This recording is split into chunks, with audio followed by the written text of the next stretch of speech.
Oh, okay. Thank you, Diana, for the wonderful intro and guiding through the process.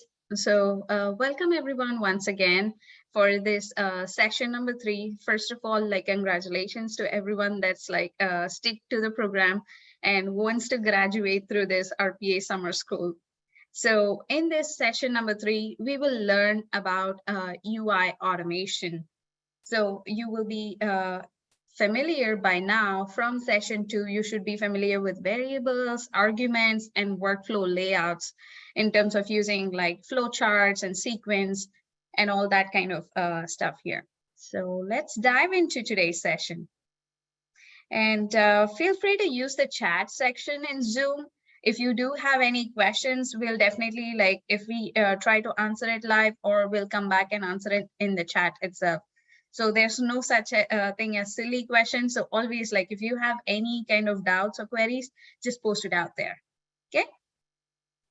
So for today's session, what we've got in the agenda is to introduce you to what is UI automation and show you what Studio has to offer in terms of the UI automation and how to use the recorders. And when you deal with UI automation, you obviously have to know what is selectors. So we are going to teach you like what selectors are and how to deal with them. And then next, we will also show you how to scrape off data from a website or an application that you use. And then followed along by Excel automation. And once you learn Excel, you also need to know about the data tables and how to manipulate the data. And during this course of session, we will like switch between Studio and the presentation so that you can follow along with the tool so that you get familiar with the concepts as well. Okay. All right. I'm gonna try to move this out of the way. Okay. So first off, what is UI automation? To be able to understand the UI automation, you need to know what is a UI, right? So everybody, 90% of us that uses a computer, you interact with your computer on a system or a website or any kind of screens that you interact with, like where you click, you type, or you read from a computer screen, that is a user interface. So to be able to interact with these and every click that you make that are repetitive, those can be automated. So those are called as UI automation. So this process basically involves like capturing your keyboard input or the mouse clicks and monitoring those and like how you can automate those. Okay. Okay. So for you to perform this UI automation, Studio provides a couple of activities. And basically any interaction that you deal with a system, it's basically classified into 2 buckets. One is the input and the output. So you're either like sending or typing or like, clicking something, which is like you are giving input.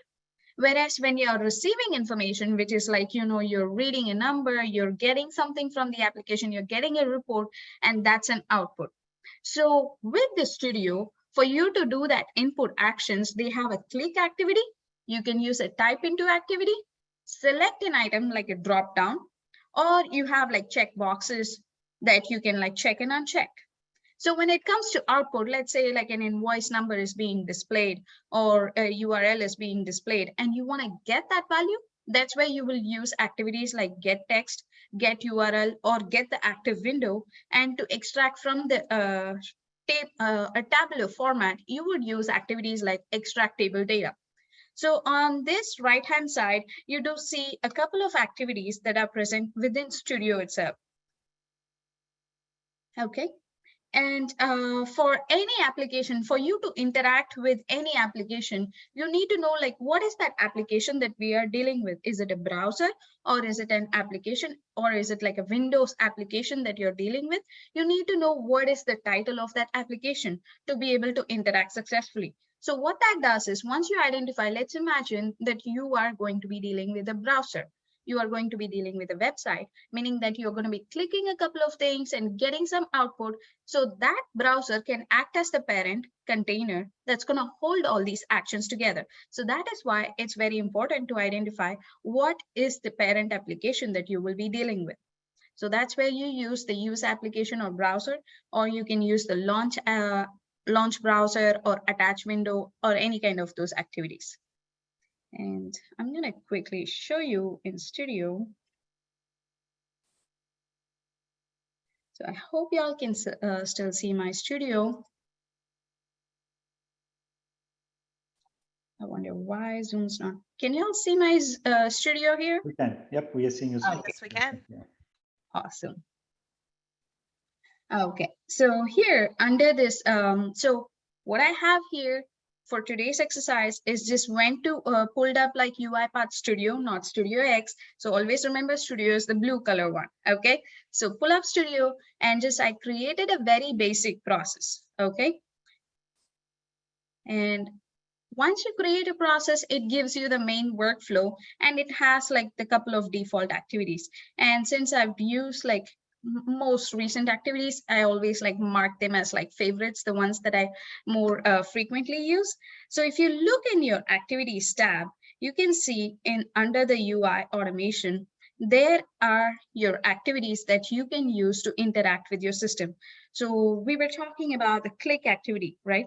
Which is the most common one because like every application or the system that you use comes with a click. So as you can see here, you see this UI automation, and under that you would see the click and the double click or any kind of like input activities that we want to use. All right. And here you would see, so again, the whole UiPath activities, it has over 300 plus activities. So we can use like, depending on like what the system that you're using, based on that, you can pick and choose your activities. All right. So we are gonna have a very fun quiz here. I'm gonna need Diana's help to host this quiz, where she'll be sharing instructions for you to log into the Menti and answer your first question. Okay, so I'm going to put the Menti code in the chat box for everybody. And if you would go there and log in, that would be great.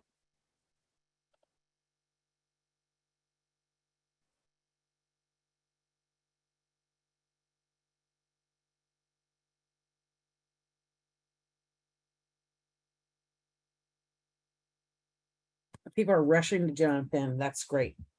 We expect to see a lot of participation tonight.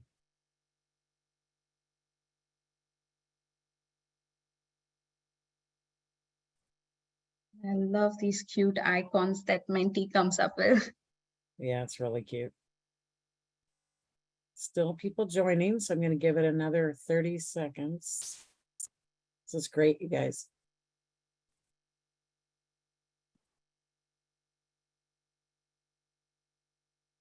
And if you guys want to just stay logged into your Menti, that's helpful for the rest of the questions as well.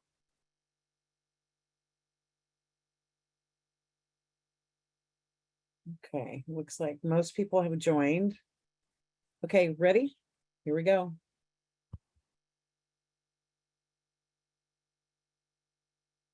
Which of the following is not an UI automation activity? Type into, click, jogging, or select an item.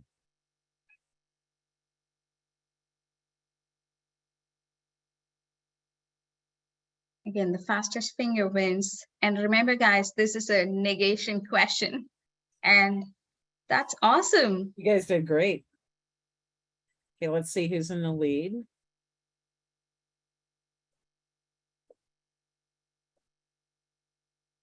It's close. A tie. Derek and Joseph so far, but Ian is very close. Actually, all of you are very close behind. Awesome. So it's anybody's game. Are you ready for another question yet, Priya? Or do you want me to wait a while? Yeah, not yet. Like, let's Okay. to the next section and then like we'll have that. Okay. So I'm going to stop sharing and pass it back to you.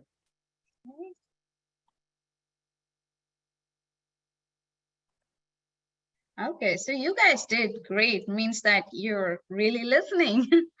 Okay, so the next thing that we are going to learn, now that you know what is a UI automation, you need to know like how to interact. So that's where the UiPath's recording tool comes into picture, where you get to use all the fun stuff, where you don't have to like, basically manually write all those like click and get text activities. Instead, you could use the recording tool. So this recording tool basically saves you a lot of time in terms of building your automation. That way, you don't have to use every single click. But I know like many of us love to do that. So if you need to modify those recorders, you always have the option to go and edit and add additional clicks and checkboxes. Okay. So if you use this recording tool, all it does is it builds a whole sequence for you. So once you hit record, you select all the activities that you want to do, you type in and like you stop the recording. Once you hit save, you will have a complete separate sequence, which you can use to use it within your automation, and you can modify as you need. Okay. So I'm going to show you what are the different types of recorders. As you can see in your studio menu, like on the top, you should see this recording button. And once you hit that drop down, you would see the various types of recorders that are available. Okay, the most common type that most of us basically use are the web and the desktop if you're using like desktop applications. And the web is because like most of us deal with like third-party websites or like even internal portals are on web. So that's why, like I say, the web is the common recorder being used. Okay, so once you hit on each of those recorders, these are the controls. These are the specific controls that you would see. Okay, so the basic recorder basically captures all the multiple actions into a single window. And it generates like a full selector instead of like a partial selector, meaning that it would give you like the parent window in each of those activities. Okay. One thing that I would point out is that if you're going for the basic recording, keep in mind that it's slightly slower compared to your desktop recording. So I would say like always try to use, if you're using like local applications, try to use your desktop recording instead of the basic recording. That way you get like a faster interaction with it, because the parent container is given at one level and then you have the children activities inside, like be it like click, type into or whatever. Okay, and then the web recording is very similar to the desktop, just that you are interacting with the web. So as you can see in the desktop, you have a start application, meaning it's a local application on your system. Okay, whereas for the web, you need to specify what's the browser because you're dealing with a web portal. So you need to specify which browser. So you just like click on the specific website that you already have open, and then it creates either the attached browser or you can use the open browser activity as well. Okay, so the next thing is the image recording. So if you do have like any specific images or that you need to click or you need to like capture, you can use that. And for Citrix, you just need to use the plugin and like make sure that you have the native Citrix automations that you can use, and also the computer vision. So these are usually used for like identifying elements that are inside like a certain box or something. Okay. And more items that you do need to keep in mind about the recording is that like every time you hit the recorder, it always highlights, gives you this yellow outline box, meaning that that's the area that you're trying to click, or that's the area that you're trying to interact with. So as you can see in this screenshot here, they're trying to use this local application and they're trying to click this entire area, selecting that entire area. So if you do want to like type into this caption like text box here, you need to like hover over here, and once you see that yellow box highlighted to that text, just click, and then like it gives you the option to either type, or like when it comes to buttons, it gives you the option to click. Okay. One other thing that you need to know is that with the recorder, there are a bit of catches, especially if you're using like, you cannot record a mouse hovering, because using the recorder, you're already hovering over to do your actions. So you cannot record a hovering action or, specifying the modifier keys. For those, you have like specific activities like send hotkey or like hover over activities that you can use. So you're not like limited in terms of your automation, but just from the recorder standpoint, you just like capture all the basic activities. Okay. And during your recording, you do have like a couple of options where you can like type, you can do left click, because if you do a right click, it kind of like pauses your recording and gives you an option to either like save or like cancel. And you can also click on check boxes and the drop down. So these are like, any kind of application, you're always going to like be clicking or typing or like, choosing the options. So if you want to like pause your recorder, because like these elements are like always trying, once you hit the recorder, once you hit the record button, it's always going to try to find which element are you going to choose next. So it's so anxious to say like, show me what do you want to do. So if you want to like pause the recorder for a second to say like, wait, I'm not ready because like my page is not loaded. Sometimes some applications are really slow to load, but you've already hit the open browser and it's already ready to start typing. So in that case, you need to like pause the recorder, wait for that page to load. So while you're recording, how to do that? You can use the function F2 key to like pause the recording. It just like holds it for like 3 seconds, meaning by that time, your application should be ready. If it doesn't, and if your application is really, really slow, do the F2 like couple of times up until your system is ready and you're ready to interact with. And sometimes, like you want to do certain actions using the recorder, but then you want to pause and like pull up a different page and then do the actions there. And you want to do the recording manually. In that case, you would hit escape to make sure that you can do that. So I'm going to show you really quick how to do that. And also just remember that this recorder also comes in like another flavor. So UiPath introduced the modern experience in their 2021.10 version, where you can actually like enable this for modern experience, meaning that you just go to your project settings and there's a, sorry, I'm just going to move this out of the way. It's hiding a screenshot here. So as you can see, if you go to the project settings, you can see the modern experience being the last option. There's a toggle button. If you turn that on, instead of saying recorders, it's going to say app or web recorder. So in the modern experience, you wouldn't have a drop down to say like, should I choose like a basic, a web, or a desktop? Rather, this is like one recorder that applies to everything. Okay, but I'm going to show you the recorder with that drop down that gives you all the different options. Okay, so let's go back to Studio for a second.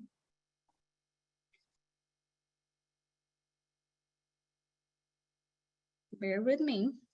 Okay, so like I said, I have a very basic project. I don't have anything as of yet. So as you can see on the design tab, like on my home screen here, you would see this recording option. Okay, once I hit that drop down, I can see all the different options that are available for me to do the recording. Okay, so I do have a demo that's going to run and I'll show you how to do this. Okay, so in this demo, this is simply to pull up a website and like capture those elements. Okay, so first off,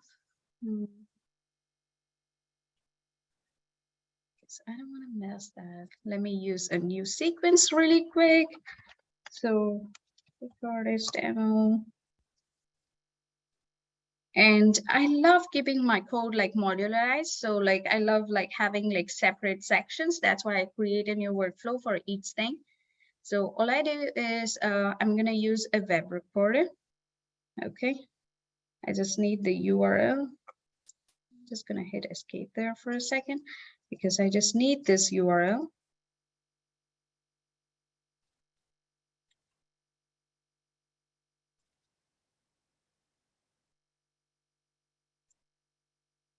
Okay, I'm going to do the recording again. Okay, so I'm going to hit the web recording. And as soon as I have the open browser, I just need to click on the browser. And again, this presentation is getting in the way. So I'm just going to click out of it for a second.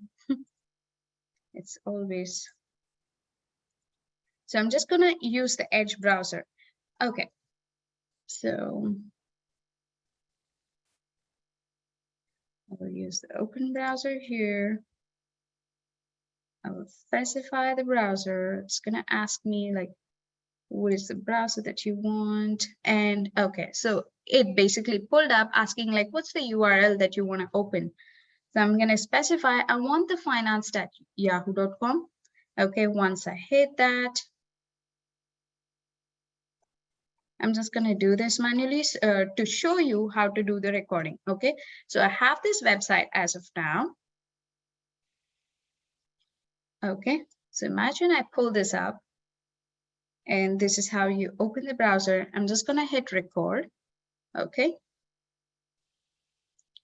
So I'll wait for the yellow box to come. So do you guys see the yellow outline out there? So I'm going to use the search bar to actually type in there what's the value that I want to look. So I'm going to say I want to look up Amazon.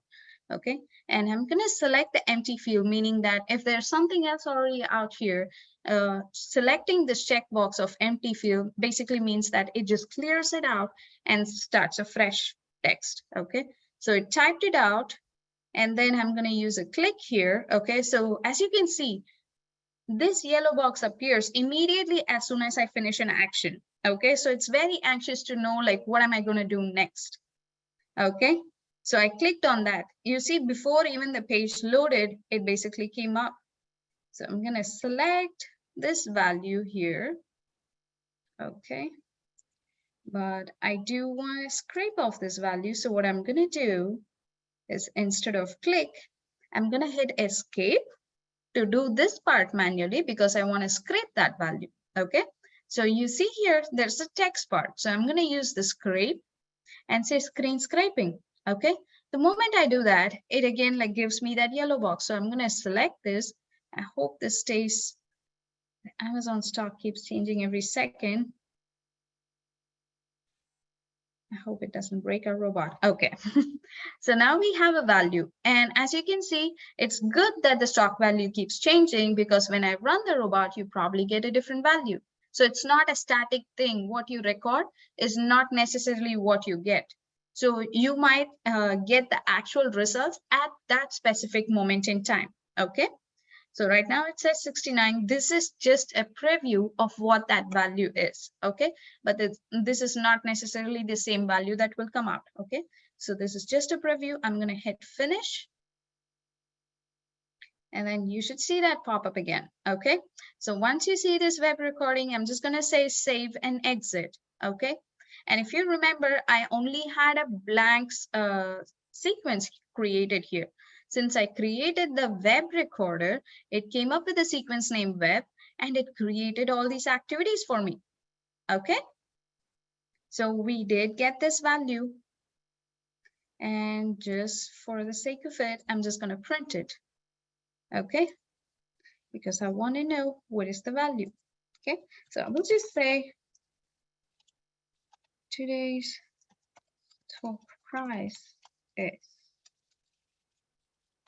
And I will use the value that came out of here. So if you do take a look, sorry, my system just froze. Just give me a moment. Okay, that took a while. Sorry about that. So I'm just going to take you back to this get full text activity here. So as you can see in the output of the text value, it has a variable that it had created. And again, like I do have the choice to go back to the variables panel and change that name if I do want to, okay? But just for this demo, I'm not going to do that, but I will use that span variable here, okay? So I'm just going to type span, okay? And we will run this. So I'm going to close this for a moment, hopefully. Okay, so I'm just going to run that specific workflow just to show you what the automation does. So for now, it's going to pull up that finance.yahoo.com and it should type in the Amazon and get the stock price. So remember, it was 142.69 if I'm not wrong. And it's coming up. It should come up pretty soon. I know my studio is running. Oh, there you go. There you see the green box. Okay, I'll just maximize it for Okay, and hands off, I'm not doing anything. Supposed to type in. Okay, go choose the first Amazon. And okay, right now it's at 0.61. Okay, it's flickering to 0.59. So let's see what's the value that comes up. We should see a message, a pop-up box, because that's the message box that we gave from our automation to say like pull up the value. Okay, so I'm just using that as an example to just print that information. But again, like once you scrape that data out of any system that you're using, you can use that within your automation to like perform any complex actions or even like specify. Okay, so there was something wrong with that. So all I'm gonna do is just validate that. Okay, so no worries. I'm just gonna run this one really quick. This is gonna come up and it's okay. Sometimes it happens with the recorders that it cannot like select the right one. But if you do go back and like reselect the same item, it's gonna come up. So don't worry about that. And that could be a good segue for your next topic also, Priya, to Yes. come to selectors. So it's a good error to get to the next step on your. Yeah, which is why I'm not fixing it right now. We can like go back and like take a look at it once you figure out like what selectors are and like how to fine tune them to make sure that you select the right values. Yep. Yep. Thanks, Rahul.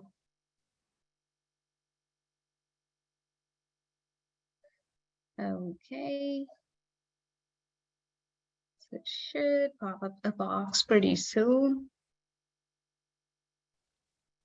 Okay, there it is finally. So today's prices. So this is an example message box that we just give. And again, you can use this extracted value in your automations, or you can store it. You can like, process or input it into another system. So that's what the studio gives the capability for you to use the recorders. And I do know it's somewhere. There we go. So we did see like how to use the recorders, and I will say like play around with the other recorders and see like how this helps you in terms of using it within your automation. And if you don't want to use the recorders, feel free again like to use the actual activities itself. Like I said, there are these click activities, or you can use the type into, which is like if you're using like inputs into your system, just use this type into and you can configure that.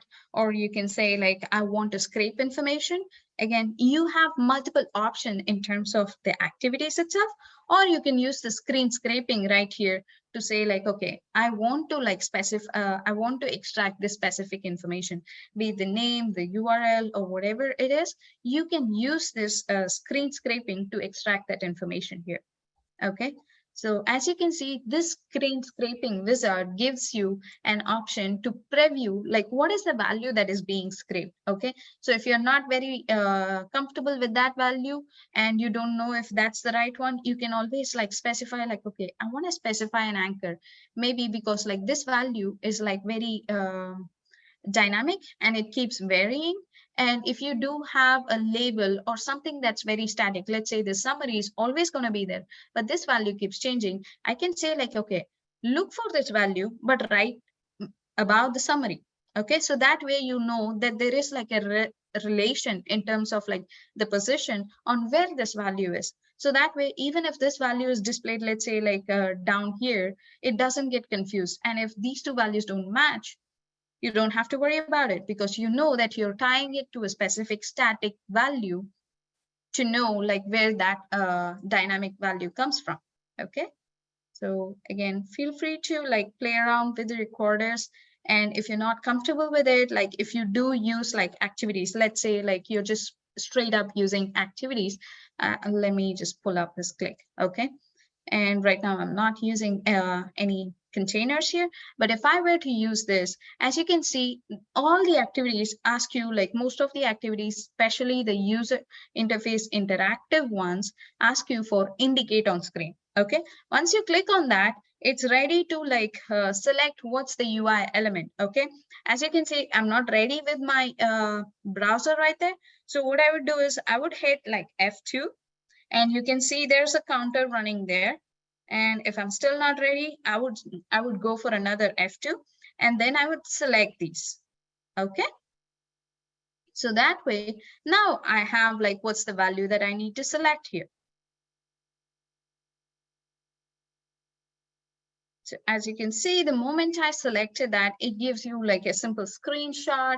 And also like if you're using like get text or something, you would get the output in a variable. So if you are configuring that, you may not have that variable.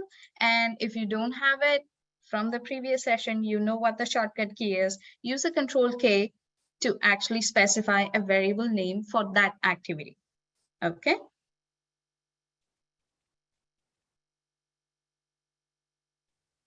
So again, any questions, please feel free to like put it in the chat and we'll definitely get that answered for you. Priya, while you're sharing your screen, can I ask you one? There are a couple of chat questions coming in where it's not showing the drop down in the recording, and it could be that they have the modern experience turned on their studio. So maybe you can just, if you can just switch back to your studio, we can just highlight as to, so that I see a couple of people are getting confused with that they don't have the drop down in the recording, and it could be that they are into the modern experience. And so let me show them. If you can just quickly talk through that. Sure. Thanks. So one thing that I did show you in the presentation is if you don't see that drop down, it's mainly because of the modern experience. Like I said, it's a new activity pack and the recorders are being like updated by UiPath. So meaning that you would use the latest. So all these recorders, these different types of recorders are now like combined into that single like app or web recorder that you can use. So if you do want to switch that, I would say like go to your projects tab. Okay. And you see the settings right here that says project settings.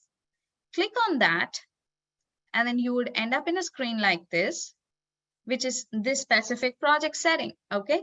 So as you can see at the very bottom, the last option that you see here is the modern design experience. If you do have that turned on, you can always like turn it back off and then use that in your automation. So that way you get to see this specific set of activities, specific set of recorders and the activities as well. And even within your modern activities, if you're not seeing the classic ones, you can go to the filter. So go to the activities tab. If you just want to like search for your activities, you can always come say like show classic or show modern. So if you're in the modern, you would see like show classic. And if you're in the classic, you would see like show modern, vice versa. But I would say like for this demo, I would just say like go to your projects. Again, like go to the project settings. You can turn off the modern experience.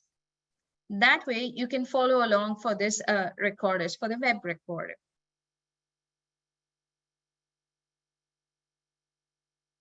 All right.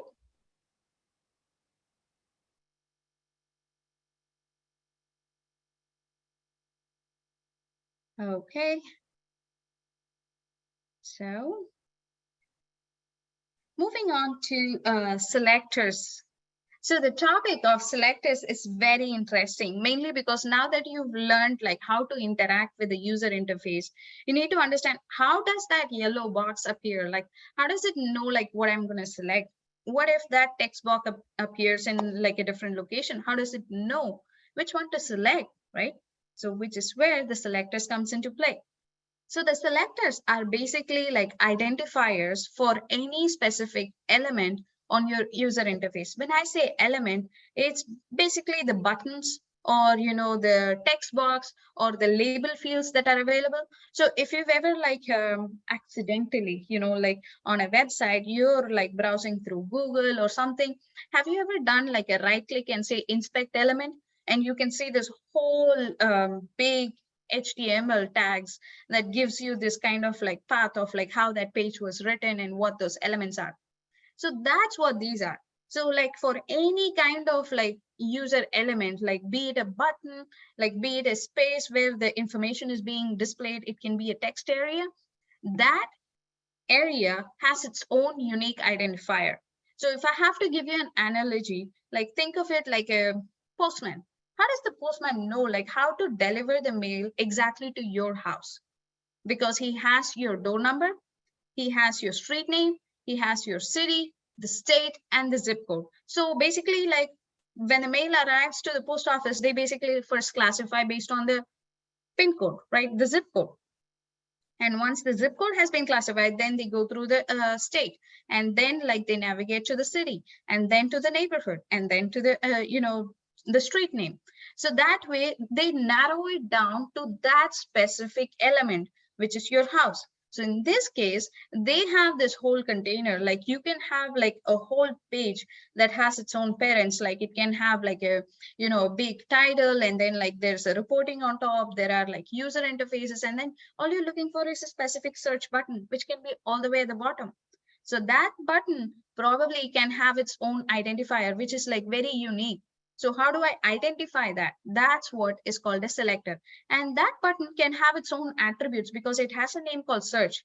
But there could be other areas. There could be like a text area that could be search. But this one has its own ID. So that's how UiPath uses that address to identify those elements. Okay. So within our automation that we selected, we created here, if you look at it, so I'm just going to like show you this. Okay. So we had used that search bar to type in that Amazon, right?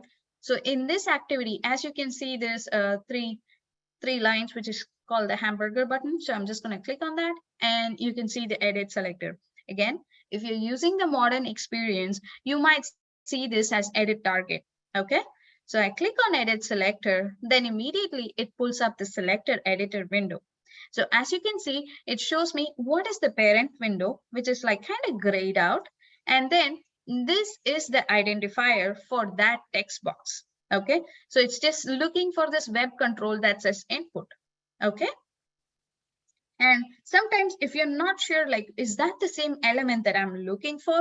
You can always like make sure that the page is there, like it's open in the back. And I'm going to show you this trick where you can either like, I'm not sure if I chose the right one. You can choose the indicate element to reselect that item. You can go back and identify that specific item again, or you can use the repair. Like sometimes it could be broken. So you could use the repair, or you can use this highlight. So I'll show you this magic with highlight, is that you can see that that red box appears on top of the element that you're trying to choose.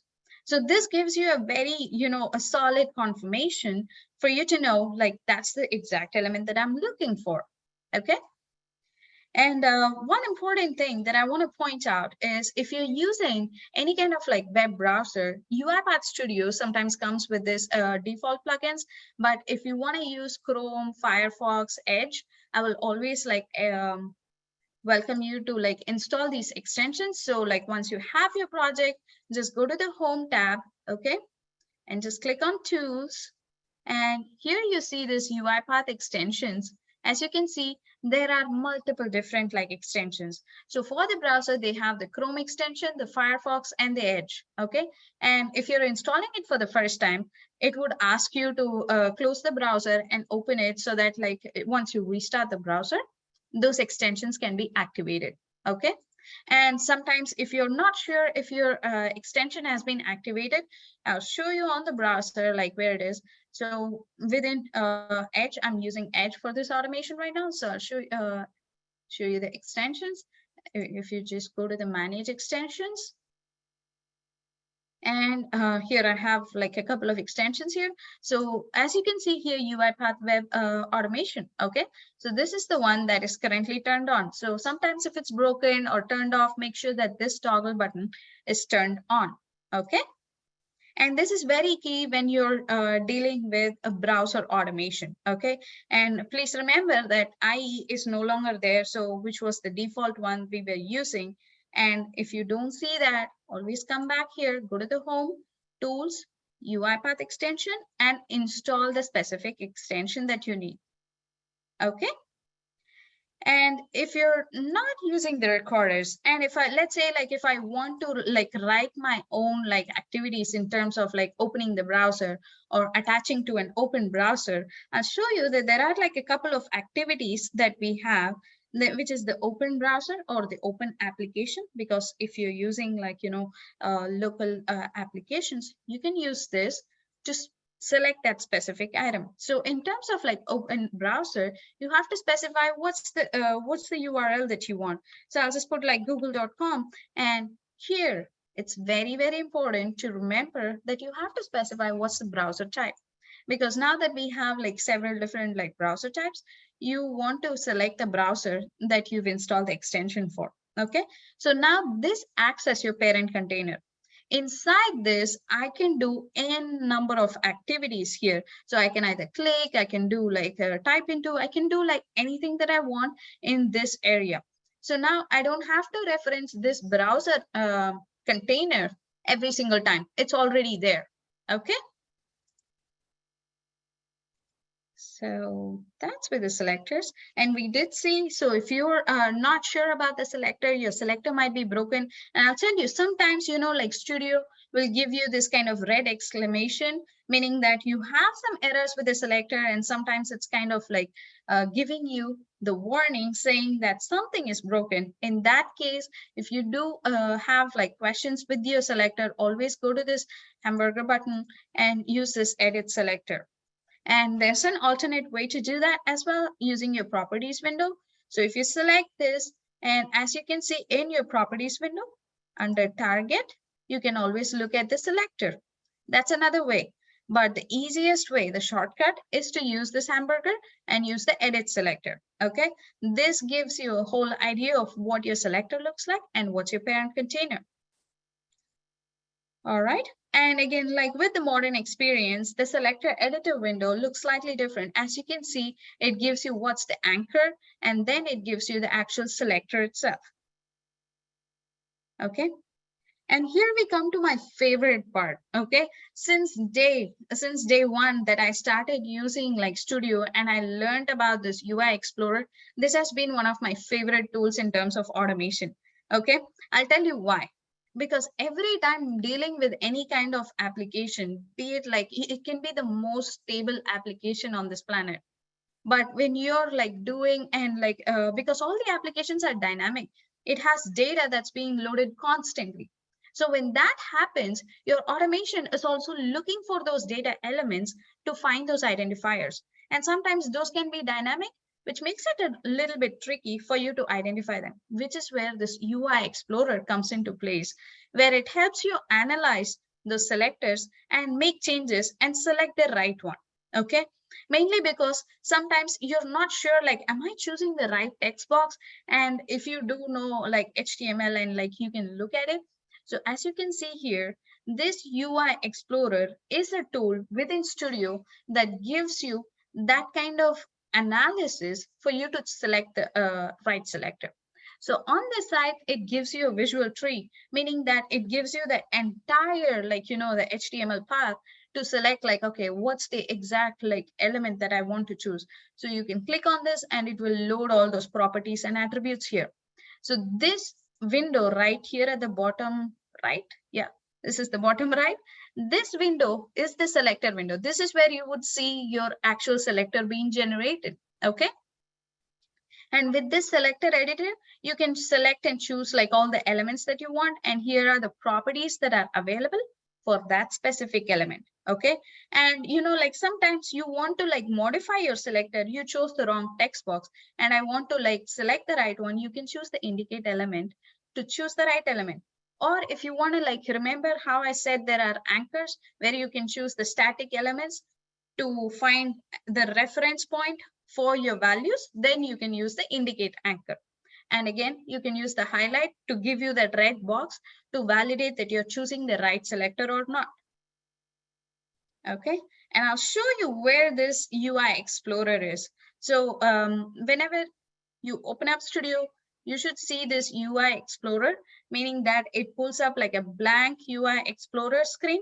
And again, this is a free software that comes with Studio. So this helps you a lot when you're building like any kind of automation. And as that loads, that's kind of taking a while. So that's one way to open, like, you know, like to start off with like a very basic I don't know like what I'm starting with, like I want to first analyze the elements, then I would go for this UI Explorer to use as a reference point to validate my selectors. Okay. And then here in the activities that we got from the recorder, you can still use that UI Explorer. So I'll show you here with this edit selector. You see this option where it says like open in UI Explorer. That gives you the option to go back and check the elements on the UI Explorer itself. So you can either use the edit selector, or when you click on this hamburger, you can even like open this in like UI Explorer. So you have like multiple ways to access that specific element. And again, remember that this UI Explorer is only a tool for you to validate and fine tune your selectors. So let's see like what it's capable of as soon as this loads. Okay, it did. Yep, I clicked it multiple times. So remember the first time I clicked, it opened up the blank UI Explorer. So I just wanted to like start off, then I can just validate these selectors. And if I'm not using the recorder tool and I want to like get the selectors manually and then paste it, I can use this, select the elements, get the right selector. Like once I choose, like, let's say like I just choose this Excel, the PowerPoint presentation itself, it basically like shows what the slide is. And like, if I want to use that as my selector, I could use a click activity or, attach window. And then like I could use those activities, and instead of like using the indicate element there, I can put these selectors. So which is me manually like configuring the selectors. Okay. So again, like with this UI Explorer, what you can do is like basically validate, and you can choose your new elements, and you can even like specify what those anchors are, because sometimes with the recorders, if you cannot specify those anchors, you can do it here.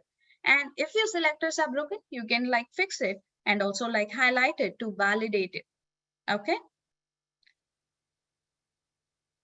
So again, this is one of my favorite tools. So if you do have like any questions, again, like post it on the chat and we'll get it addressed. Okay.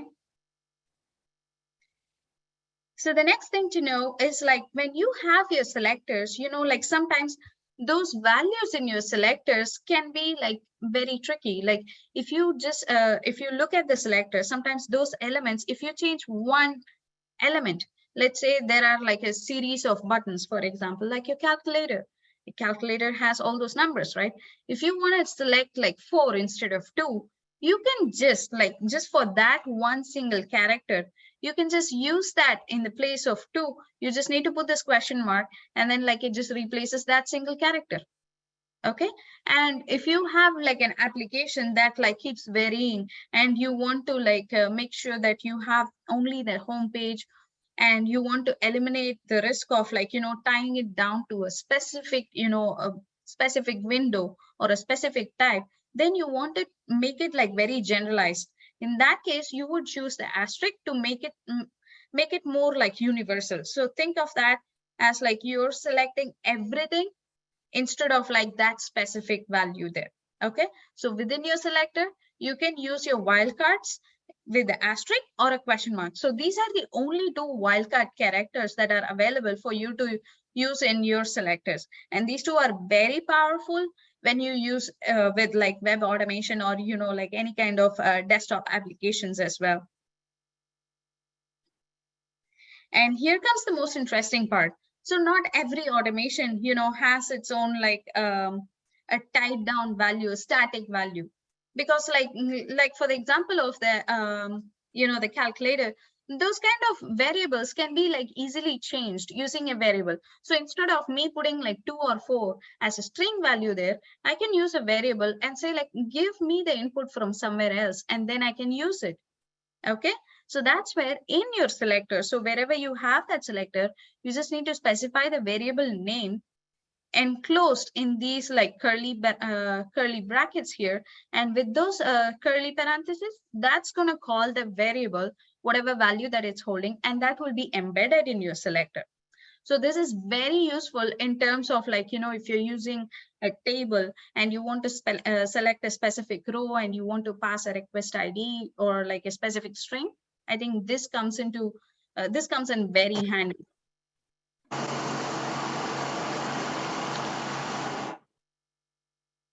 Okay.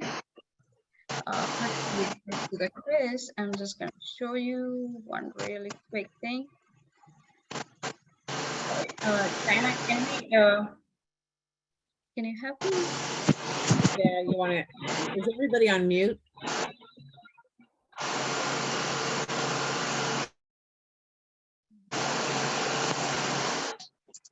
Yeah, do you want me to go to a quiz, Priya? Just 1 second. Let me just show them like one little thing and then like, yeah, over to the quiz. Okay. So before we head to the quiz, I want to show you the dynamic part of the selector itself. So I'm just going to pull up the calculator here, okay? Because that's one basic application that we all have on our machines, and that's very simple to use. So if I were to like choose this specific UI here, okay? So I'll just add a click activity and you can see like how the selector comes into picture, okay? So I'll say like, I want to click on, let's say 5. Okay. So as you can see, it created a screenshot and it also has the selector. So for me to view the selector, I'm going to use the edit selector. And it will show up here. So as you can see, it has that specific 5 value here. Okay. So now if I wanted to change this like to a different value, I can use this as a modifier. So instead of using that name, I can make it as a variable. So that's what I have it here. Okay, so I created like a simple variable. Okay, this is a simple string variable that is called test number 4. Okay, and I'll remove this one. So I have like a click that says like originally it was supposed to click on number 2. Okay, but now with this variable, it's going to click on 4. Okay, so I'll show you. I'll just run the simple workflow.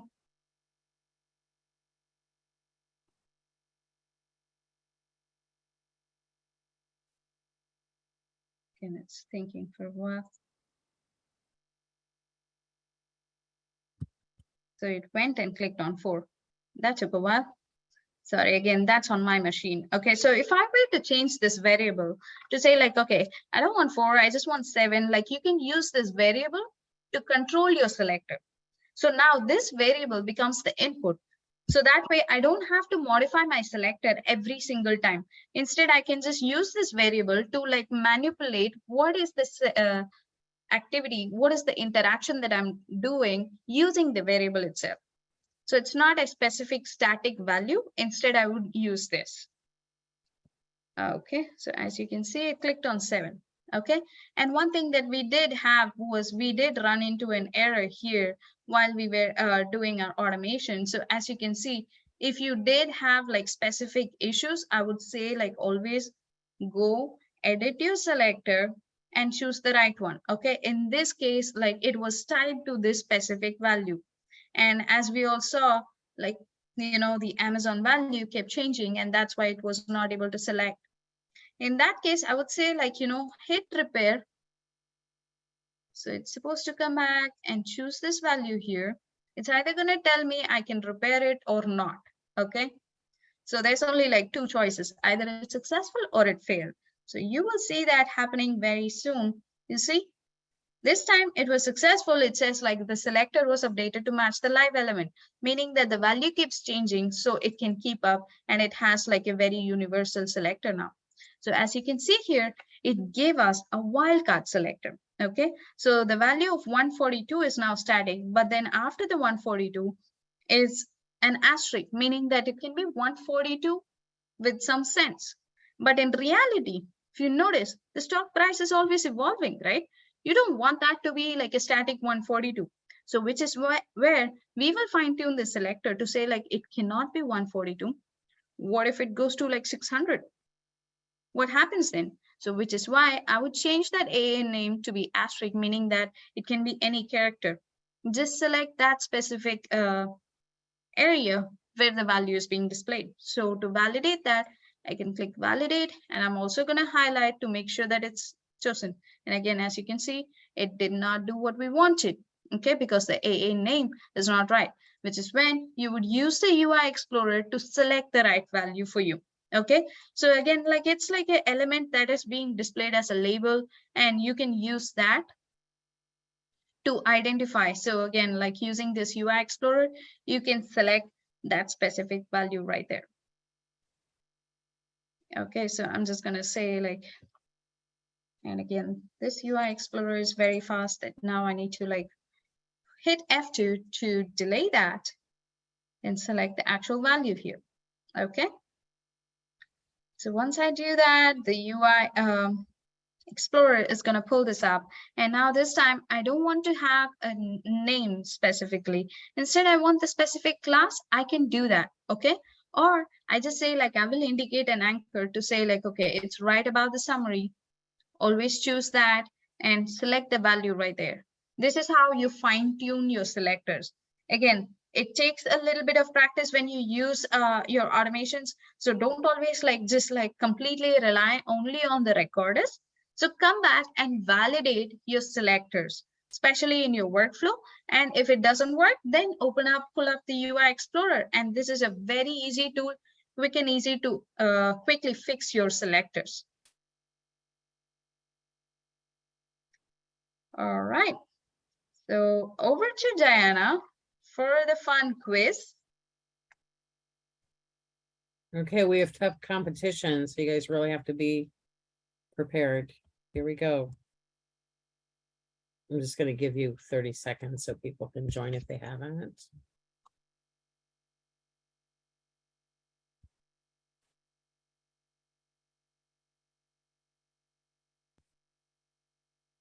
Again, remember guys, Diana has a cool prize, so the fastest finger wins. That's right. What is UI Explorer used for? To explore the Antarctic, to analyze and edit selectors, to discover new automation, or to gaze at the stars? I'm going with the stars. Please tell me, Diana, that was you. Good job. Yeah, that was That's me awesome. putting my in there. Yeah. Okay, That's let's see where we are on the leaderboard. Let's see. It's still neck to neck. Wow, Derek. Oh no, we have a new winner. Congratulations, Brittany. Yeah, not yet. There's still more questions. Yeah, Are you ready for more questions, Priya, yet? Or not yet. So we have like, yeah, we have our questions like kind of like spread out. So this time, I'm gonna pass the ball over to Rahul to walk you through the data scraping and the Excel automation.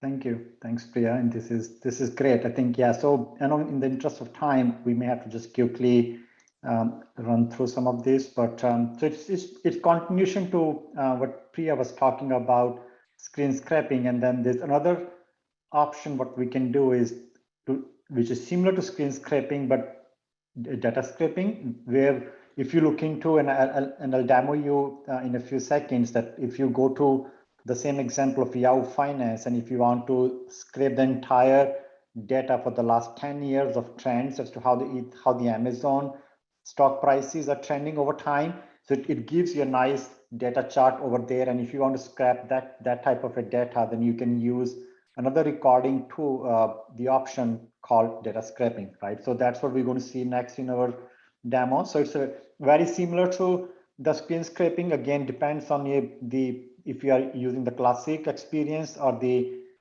modern experience. In the classic design, it's still called data scraping, which is what we're going to use today for the demo. But in the modern design, it's just called table extraction, because at the end, you technically just extracting the table data from a website, and then it used to be called data scraping, but now it's like a data extraction, right? Table extraction in the modern experience. So I'm going to switch back to my studio, very similar, go to Yahoo Finance, and then look into one of the table out there, extract that table. In fact, I can just switch into the browser. So what we're going to do is, I'm just going to move the my Zoom window out on the other side. 1 second. Okay.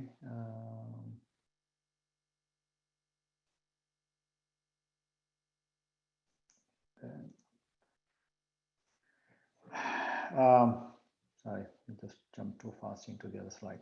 So basically, yeah, whenever you kind of do the screen share, the zoom.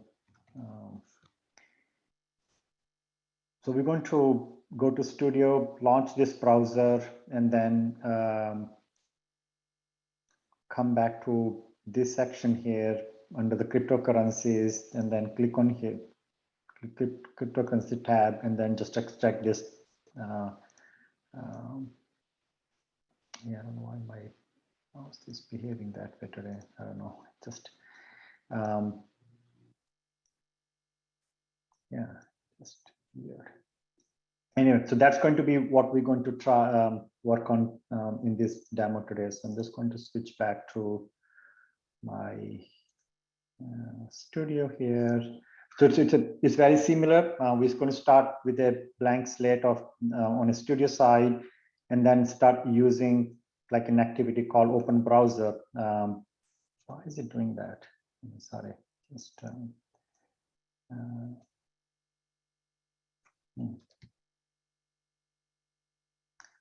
so it's just going to use the open browser thing, and then instead of typing, I'm just going to copy this URL here and then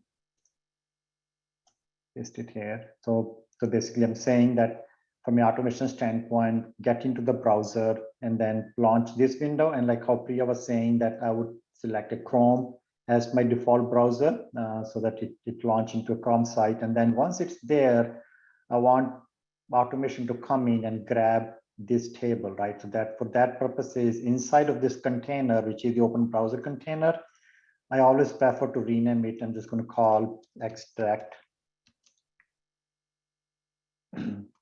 cryptocurrency from Yahoo Finance.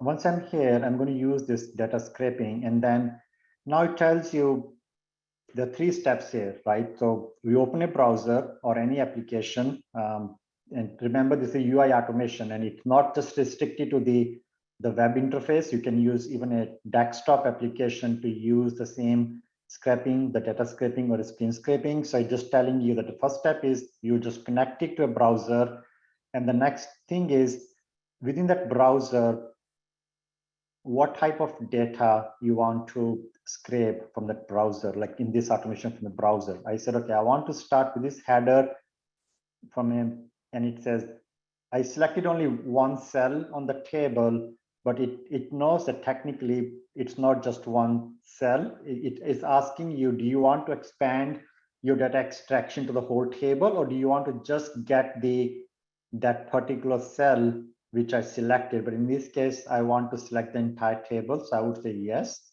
So it tells me some preview, right? It extracted a snapshot of the data showing there. Then it asks you that how many rows you want to extract from that. Do you want to get top 10, or do you want to extract the top 100, or you want to extract everything? In that case, you just change it to 0, right? It says that maximum results change 0 for all. In that case, it will just go through the entire table on the website and then extract all the values. But for this demo purposes, I'm just going to say, give me top 50 or top 25 for now, right? And then once you selected that, I said finish.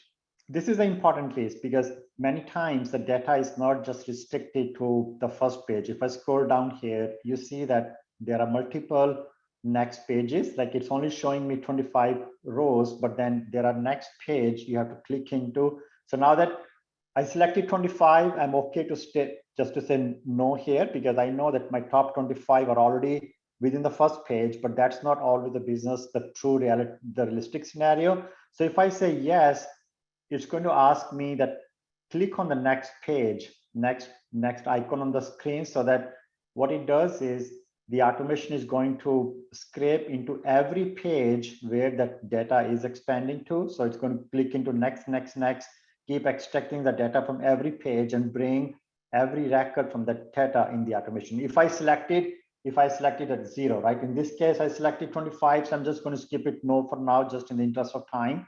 So I'm just going to say no. That ends my recording here. So it it put this data scraping outside of this. I'm just going to move it inside. I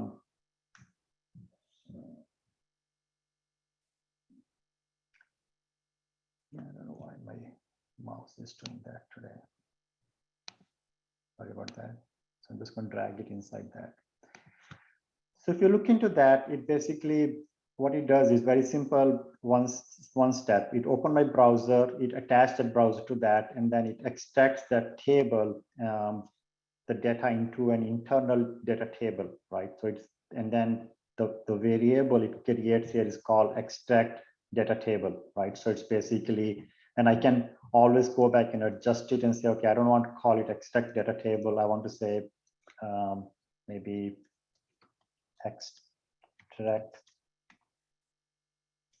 currency data, right? So once I do that, you would see that it basically automatically adjusts the output here on the screen as extract currency data. So that's like, I'm going to save that. And then once this data table is there, I'm just going to simply write how many rows are extracted, right? And then we'll cover that in a few seconds. The next one is how do you work through that internal data table, right? So then now the data is extracted inside of your workflow into a local variable called extract data, which is of data table type. Then there are a lot of things you can do with that data, right? You can either filter into that data. So if you want to filter that, I only care for those currencies where my change is greater than 2%. I don't care if there's no change or if it is less than 2%. I only care for those which is greater than 2%, right? In that case, you can add some filter within the data table to add those conditions to say, if I click on that filter table, it's basically saying, it's very similar to the Excel filter. You can say, okay, my input is the extract current data, the input, the data table where the data has come in as the raw data from the website. I want to filter it, and then either I can overwrite it into the same data table, or I want to just create a variable called maybe extract filtered data, right? So that, and then once it's defined here, what is that I want to filter, right? So I'm saying that where my column name, like now you're saying very similar to the Excel filter, right? I'm saying for my column called percentage change, I'm just going to say, okay, where my column is percentage change, that's the name of my column. Or you can give a positioning also. If you don't know the column name, you can always say that, hey, where my fourth column is in the inside of my internal data table, for my fourth column, apply this filter, right? In this case, I'm saying where my column name is percentage change, give me only records where my value is greater than equal to 2.00%, something like that, right? So so that's how you can, and you can add more and all, like you say, okay, greater than this, and or my currency in the name is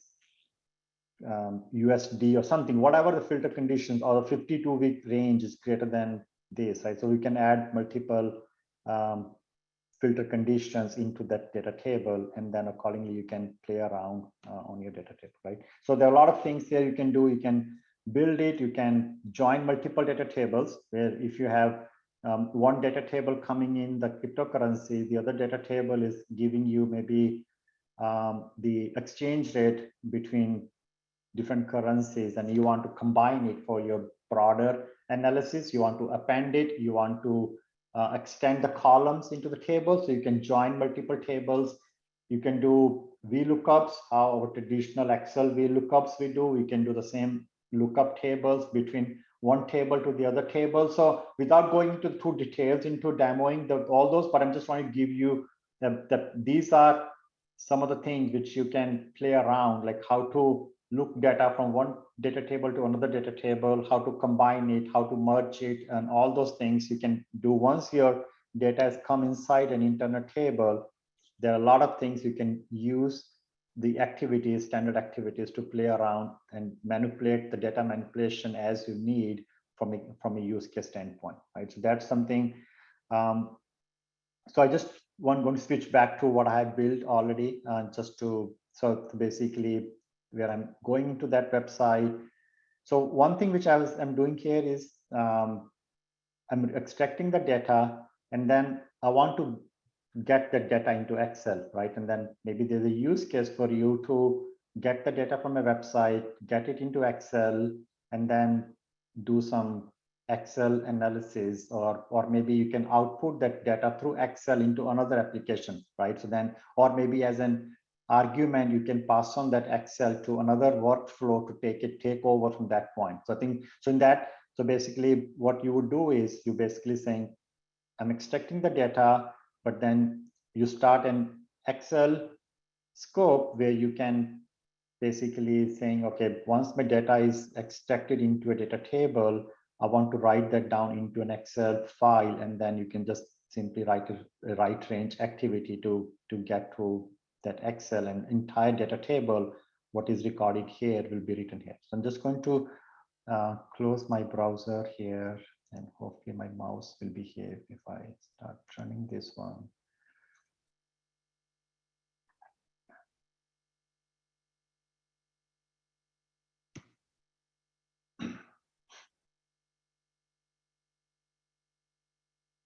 Yep, so it closed it. So basically it just scraped the data, took the top 25 or so records, and then created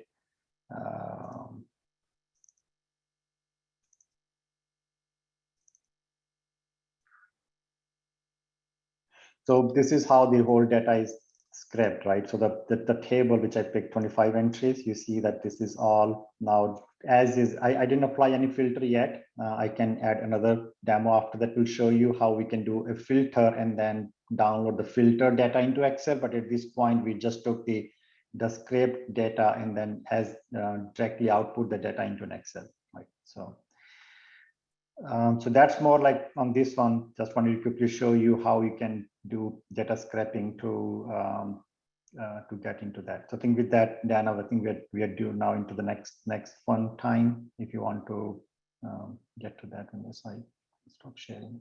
Sure. So I'll put the Menti in here just one more time.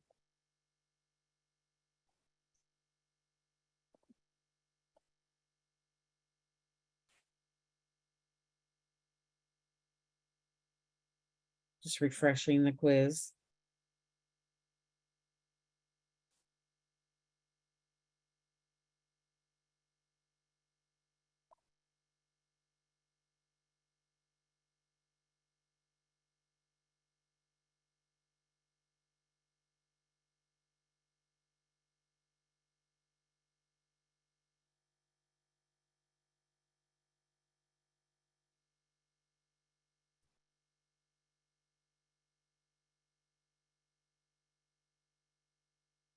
Okay, I'm going to refresh it again because my mouse is having trouble too.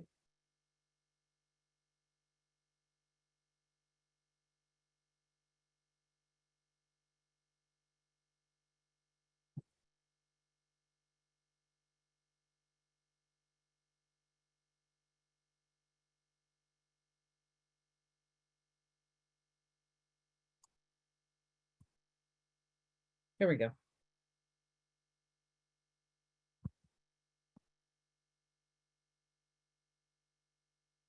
Okay, so what is the output of data scraping activity? Is it pamphlet, data table, output to printer, or social media post?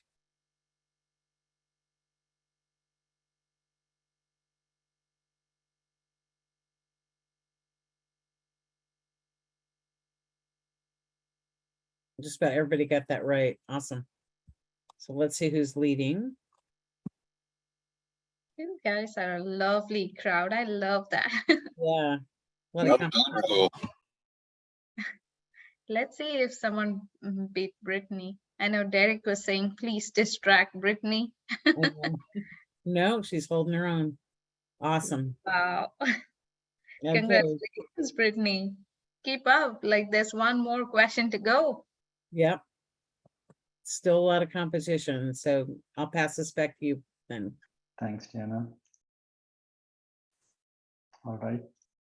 So just on the, the last topic for today. So now that this continuation from the same, now that we have scrapped the data, I briefly touched that there's an Excel connection, like where you can take the data into an Excel, and then that's where now it comes in that how do you interact from an Excel automation, data manipulation standpoint. So there are a lot of standard activities. If you're a regular Excel user, most of your day in, day out is all around reading the data, sorting the data, creating some pivot tables, data filters, formatting, working with the Excel workbook, worksheet, ranges, appending, autofills. A lot of those activities is what we traditionally do on an Excel side. And then almost all of those activities are now a standard activity within the studio. Like we can, once you have the data in Excel, you can pretty much do everything what you can do from an Excel interface standpoint. You can write your macros also if you're up for that. If you know how to do some recording in Excel, create a macro out of it, and then you can use those macros also to run it through the automation. So yeah, so you can and from a business use case standpoint, if you want to do some reconciliation, like how we were selecting earlier, if the cryptocurrency data extraction you want to reconcile, or you want to do some kind of a data reporting at the end of the month, you want to delete some duplicates from the data, you want to compare two Excel files and do some reconciliation, all that stuff can be done. You can use Excel as an input also in many desktop applications or web applications where the user has the data coming in as an Excel file. Instead of you customize something in the application to write an upload utility, you can use an automation to read the data coming from an Excel and then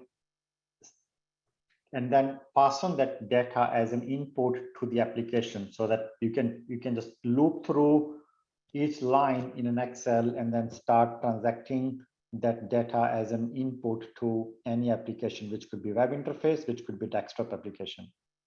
You can, like we said earlier, we can do any data extraction, data migration. So data table to Excel, Excel to data table, all that manipulations you can do within the studio activities.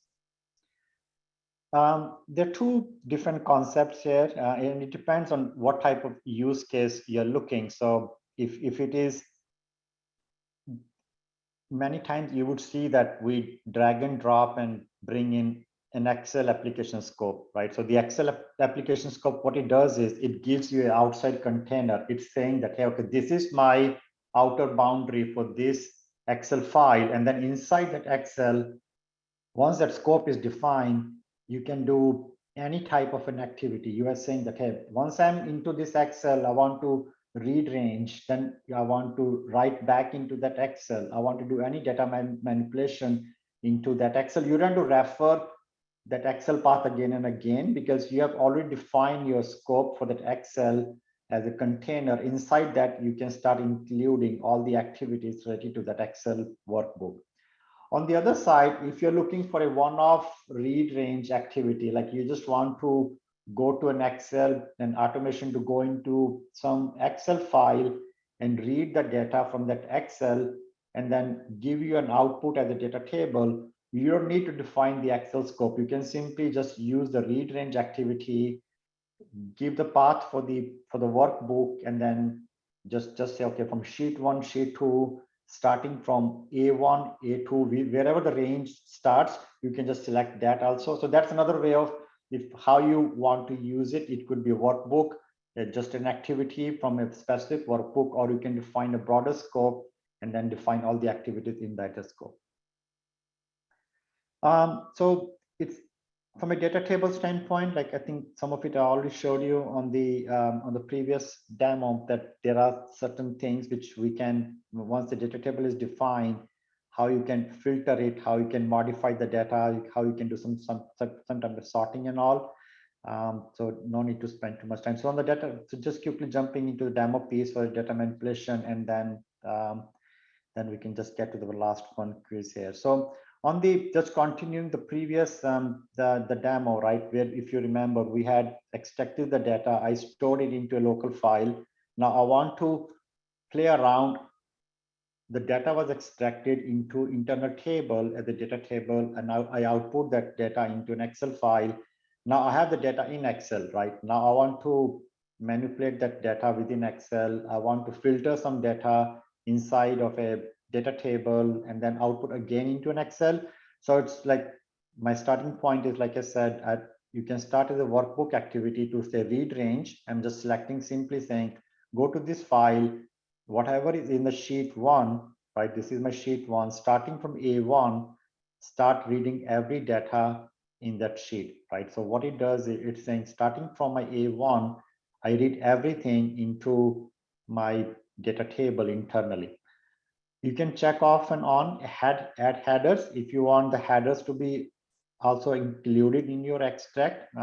You can say add headers. In that case, when your data table is defined, the first row in the data table is going to be your headers coming in from the Excel file. And then I just want to show you the difference. So now this is the workbook one example where I have the data inside of my data table. But then if I want to do more activities related to that Excel, then I would say use this application scope. This, okay, once my Excel is defined as a scope for me, then within that I can do any function or activity on that Excel workbook worksheet. In this case, like if you want to copy sheet, right? If you want to copy your Excel sheet from sheet one to how we typically do create a copy, like sheet two, you can just say, okay, use my copy sheet from sheet one to, you can keep the same, you can make a different file path if you want to copy it and create as a different file, totally different. Or if you just want to leave it blank, what it does is it's just going to copy that into, like how I did manually, it's just going to create another copy sheet within the same workbook, right? You can copy that. And there are, like, if you search here on an Excel, just to give you that, there are a lot of standard activities here. Like you can create pivot tables, you can delete columns, delete rows, you can duplicate the sheet, you can loop through for every Excel row. We can say for every Excel sheet, if there are multiple sheets, you want to read through every Excel sheet in that workbook, you can also loop through that for each Excel sheet. You can format the data, you can insert Excel charts. So there are a lot of Excel activities which you do on a day-to-day basis. They are out there as the standard activities that you can use within your Excel application scope, right? So the other example I wanted to show you is that how we were taking the data without running into that. So basically my internal table I had, and then I just filtered it to saying where my percentage change is greater than 2%, right? So if that's the case, so basically what it does is it basically would, what I'm saying here is simply, I'm saying use my internal table, which I extracted in the previous demo, filter any cryptocurrency where the change is greater than 2% and store it into my other table called filter data, right? It's very simple pivot table. Once I do that, I'm just simply saying, write that back. So in the same file, which I created as my source data, I'm saying that create another sheet called filtered, and then write that output of my filter data into that sheet. So basically what it do is, it will, this is my starting sheet, my sheet one. I filter that on this column to say where my data is greater than 2%, then output that into the filtered file. So that basically you are taking the data from a website into the raw internal table. You can simply take it into as is into the Excel and further work within the Excel, or you can just say from one data table to another data table, apply some filters, and then the final result of that data table you can output into an Excel. So I think all those variations you can mix and match. However, it may make more sense from a business case standpoint. You can simply work within Excel. You can mix a data table and Excel together, or you can just work within the data table. So it all depends on the use case. And I'm rushing into that just in the interest of time. I want to give people a chance to play for the last cues also here. So Diana, back to you, so we can pull up the fourth question there. Okay, gonna wrap this up. Share a screen. Go. Get ready, everybody.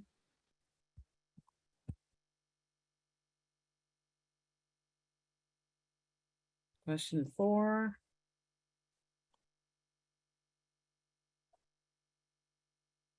How to copy an Excel sheet.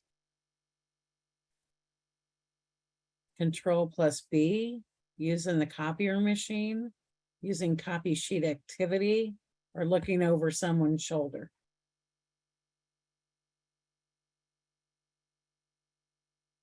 Okay, time's up. Using copy sheet activity. Good job. Okay, so now we're going to see who won.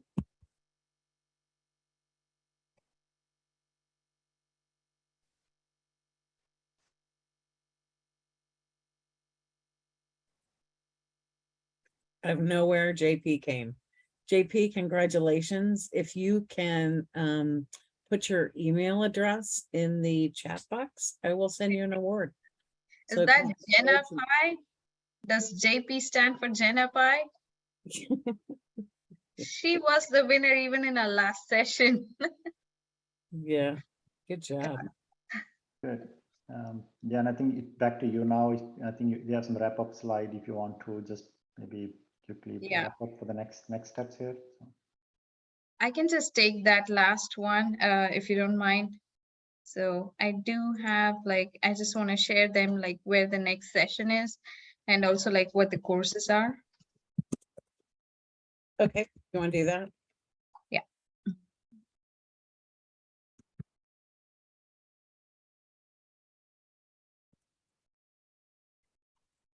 Okay, I hope you all can see my screen. So with all the information that we had for today's session, this is a reference from the UiPath Academy. So if you do want to like learn in detail, you can always go to the academy.com, uipath.com, and you must have already signed up. Obviously, like you're learning the other courses. So if you still haven't found your course, just go to Learning by Role and look for this RPA Developer Foundation. And under that, you can look at all these different courses, okay? Some of these are working with the recorders and the selectors and the data table and the Excel. So whatever that you, the topics that we have covered today are also available on Academy, and they go like into a deeper dive as well.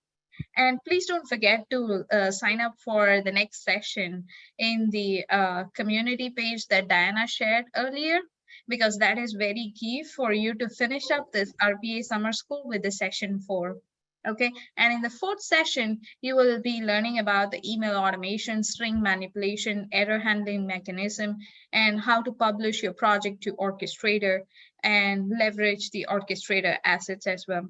And if you do have any additional questions while you're doing any exercise, you can always post on this forum thread. So if you haven't joined already, like we'll post this on the chat as well, so that you can just go to the forum and post your questions when you're doing your exercises offline. If you do have any questions, again, reach out to myself or Rahul or Diana, and we'll be like happy to help you. Yeah, and I just want to thank everybody tonight for joining us, and also for Priya and Rahul for presenting. And I hope you join our next session. Don't forget that that is a session that you'll, once you complete, you'll get your email with the quiz information on how you get your certificate. So we're really looking forward to that. All right, and I think with that, I'm going to go ahead and stop the recording. Thanks.